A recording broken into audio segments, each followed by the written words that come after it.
Special CBI court acquits all 32 accused in the Babri demolition case.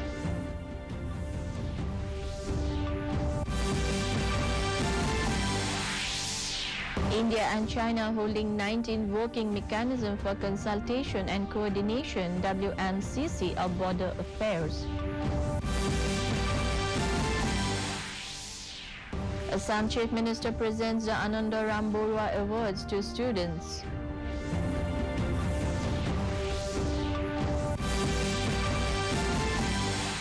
Supreme Court refuses to postpone UPSC Civil Services preliminary examination slated for October 4.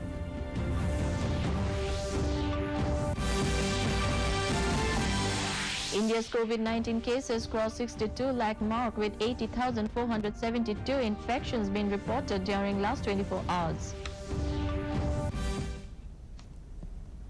Good evening viewers, welcome to the Northeast News Bulletin. This is Monjay, now with the details.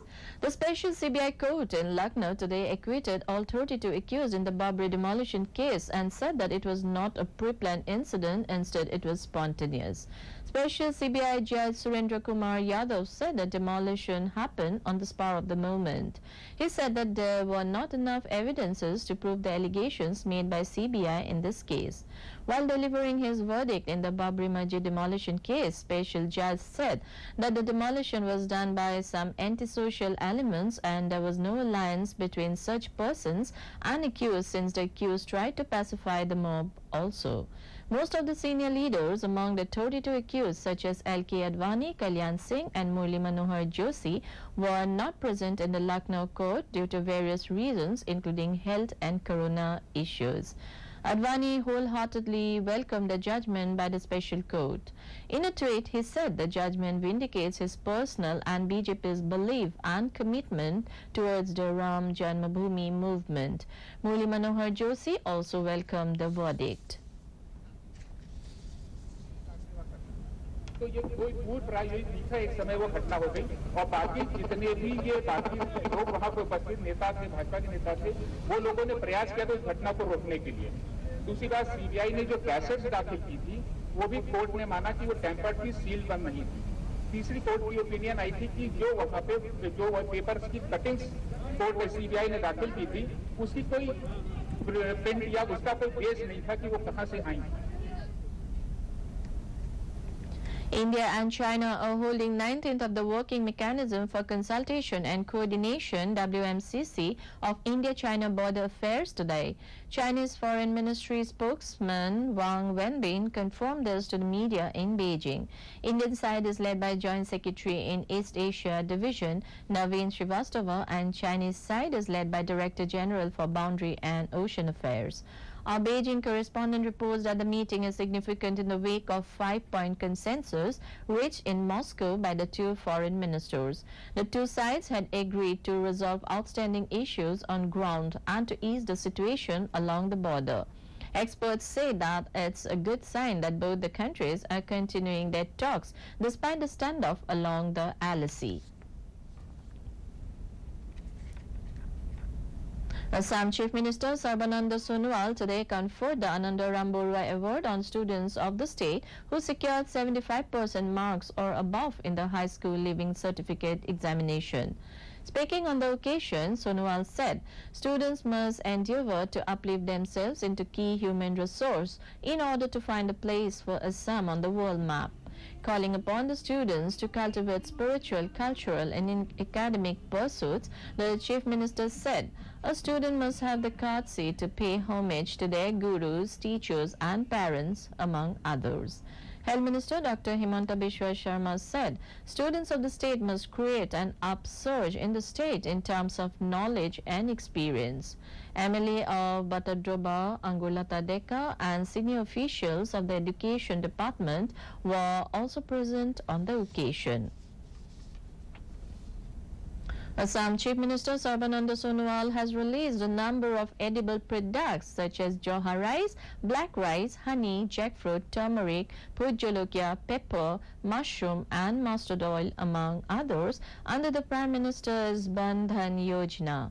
Speaking on the occasion at the Assam Administrative Staff College in Guwahati today, Sonowal appreciated the measures initiated by the Prime Minister to help citizens become self-reliant.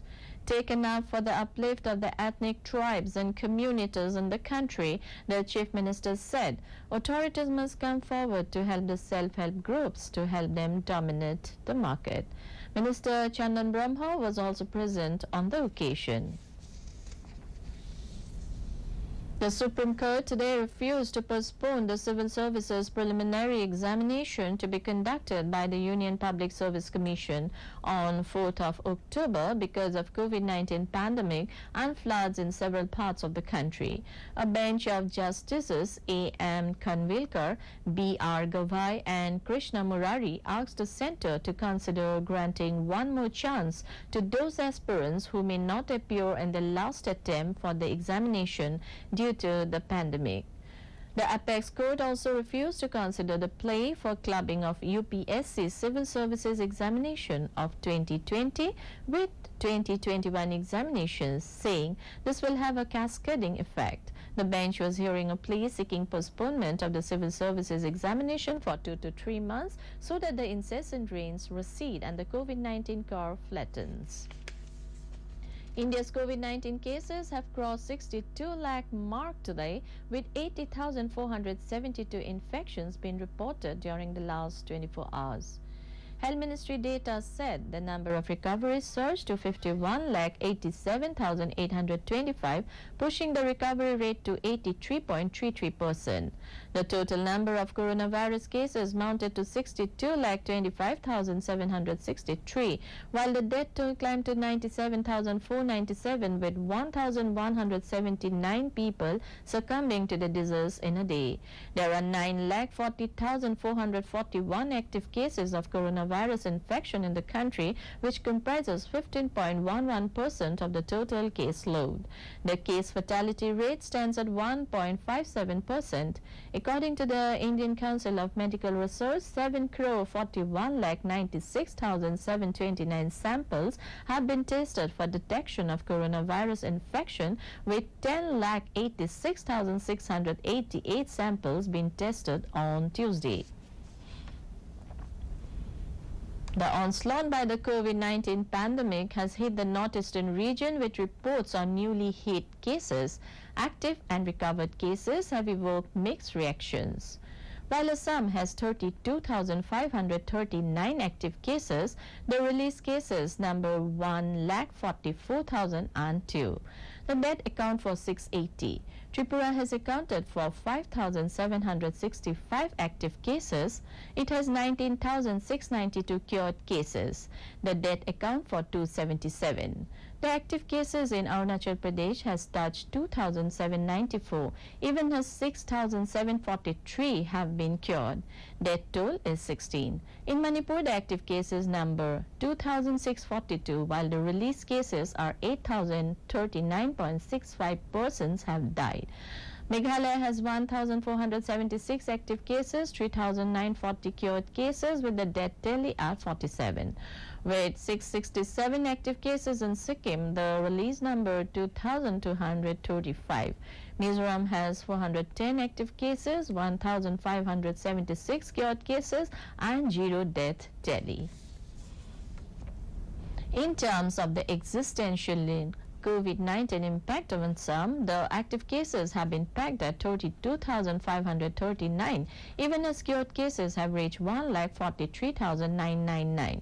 The total number of infected cases have touched 1,77,221. The death toll in the state floods is 13. The swollen waters of the Brahmaputra has risen above the danger mark at Nimatighat in Jorhat, Tejpur in Sonitpur and Dhubri. The swollen waters of the Jiabharali and the Anti road crossing in Sonitpur district has also crossed the danger mark. even as the Kopili has raged in a tumult at Kanpur and Dharamtoli in Nagaon district.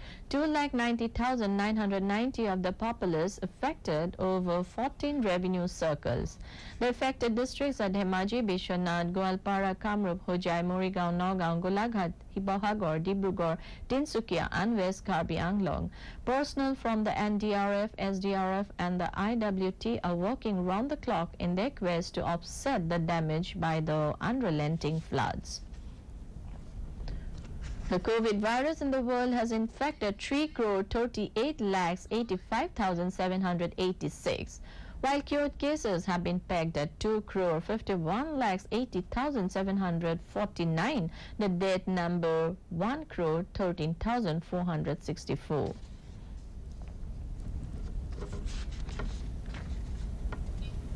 Member Northeastern Council A.K. Gogoi has said that emerging delightful destinations of the Seven Sisters of the Northeast and Lone Brothers, Sikkim, have a treasure trove of scenic beauty, peace and tranquility to be exploited. Speaking on the third day of the ongoing destination Northeast 2020 on Tuesday with the theme Delightful Destinations, Gogoi said these value-based facets provided by Mother Nature are reinforced by the exquisite cuisine and culture, music and folk tales, and trekking and hiking.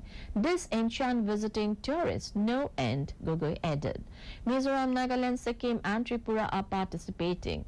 Delivering his speech, Mizoram Chief Minister Zoramthanga thanked the Union Minister of Home Affairs, Union Minister for Donair and NEC for showcasing the culture and heritage of the northeastern region. Referring to the verdant beauty of the hills and dales of Mizoram, Zoramthanga, the forest resources various species, fauna and flora, medicinal plants, wildlife sanctuary among others, is a paradise open for tourists throughout the year. The event saw presentation of the cultural mosaic dances, places of tourist attractions, choirs, state icons and achievers. Early on, Ms. Mizoram delivered the welcome address for her state, Mizoram. Assam Director General of Police Bhaskar Jyoti Mahanta has commended the rank and file of the Northeastern Police Academy, NEPA, for transforming the academy into a center of excellence. Praising the academy for creating an excellent training infrastructure, including faculty over a period of time under the leadership of Director of the Academy, Deepak Kumar, Mahanta emphasized on reinforced action on crime against women, children and cases falling under the National Drugs and Psychotropic Substances Act. Inaugurating the specially designed pre-promotion cadre course for Assam police sub-inspectors on Tuesday at Umsao in Rivoi district, the DGP exhorted the trainees to avail training facilities like forensics, various kinds of advanced police courses, sports and games. Mahanta also suggested that senior officers can be deputed to deliver classes on investigation and subjects related to the uniform force at the academy. The first batch, comprising 273 assistant sub-inspectors and head constables, are undergoing training at the academy. The DGP Assam, who also inaugurated the Unakoti mess with 60 rooms, was accompanied by additional DGP Training and Armed Police, Dr. L.R. Bisnoy. And that brings us to the end of this evening's bulletin. Thank you for tuning in. Namaskar.